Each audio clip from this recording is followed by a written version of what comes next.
प्यारे भक्तों, जब अपने ही हाथों से जीवन के जख्म मिलते हैं तो दर्द बहुत गहरा होता है, पर समझो कि वही आंच तुम्हें परखती है और प्रभु के समीप लाती है, क्योंकि जब साधना और स्नेह दोनों विफल हो जाते हैं तभी तुम और भगवान दोनों के बीच की सीधी राह खुलती है।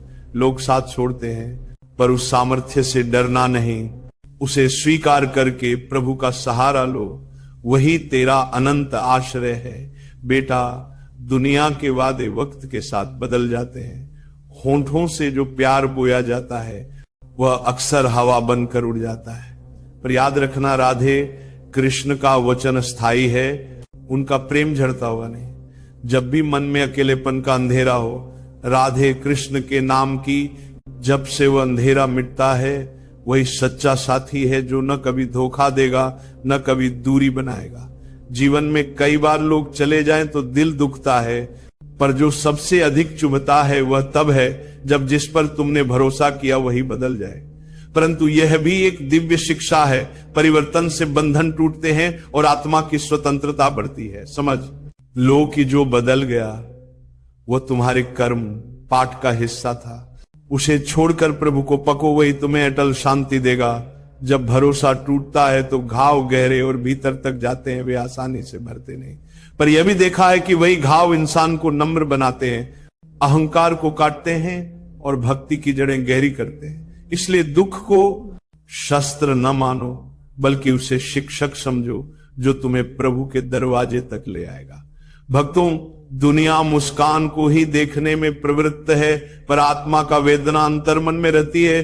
पर तुम न घबराओ, प्रभु की दृष्टि हार्दिक होती है, वह हर आंसू को गिनता है, हर चुप्पी को सुनता है।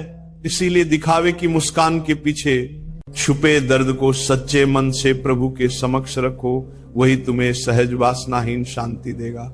बच्चे, हर दर्द को कहना आवश्यक नहीं, चुप्पी में भी आत्मा की प्रार्थना सशक्त होती है। मौन में जब तुम अपने प्रभु को पुकारते हो तो शब्दों की आवश्यकता घट जाती है और अनुभूति गहरी हो जाती है। इसलिए चुप रहना शर्म न समझो, उसे झूठ न होने दो। पर यदि मजबूरी से छुपानी पड़ी है तो उसे भी प्रभु को अर्पित कर दो, वह सबको ठीक कर देता है। कई बार वे आतियां जो हम किसी से कह नहीं पाते हमारे भीतर गहरी जड़ें जमा लेती हैं, पर जान लो वे अनकहे आंसू धीरे धीरे तुम्हें परिपक्व बनाते हैं, तुम्हारे विश्वास को और पक्का करते हैं। प्रभु के सामने जब तुम वे अनकहे दर्द खोलते हो तो वे आंसू भी मोक्ष में बदल जाते हैं और जीवन का भार हल्का हो जाता है। मेरे प्यारे, बाहरी दृश्यों के लिए स्वयं को संभालना कोई पाप नहीं, परंतु भीतर लगी चोटों को दबाकर रखना भी ठीक नहीं।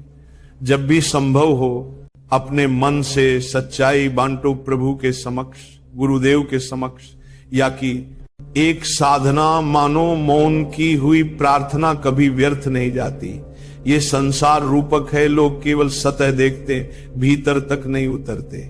पर सच्चे भक्त उस भीतर को जानने की चेष्टा करते हैं। वे समझते हैं कि मुस्कान भी एक समर्पण हो सकती है, दर्द को प्रभु के चरणों को सौंपने का तरीका हो सकती है। इसलिए अपनी मुस्कान में सी सच्चे साथी के साथ, और याद रखो मैं ठीक हूं कहकर भी प्रभु से मन की गहराई में वार्ता करना मत भूलना, वही सच्चा सहारा है। भक्तों, दुहक से जो सबसे बड़ा उपदेश मिलता है वह है निर्भरता का स्थान बदल जाना। जब सारा संसार पीछे हटता है तब प्रभु का महत्व उजागर होता है। यही दुहक हमें आत्मा की ओर खींचता है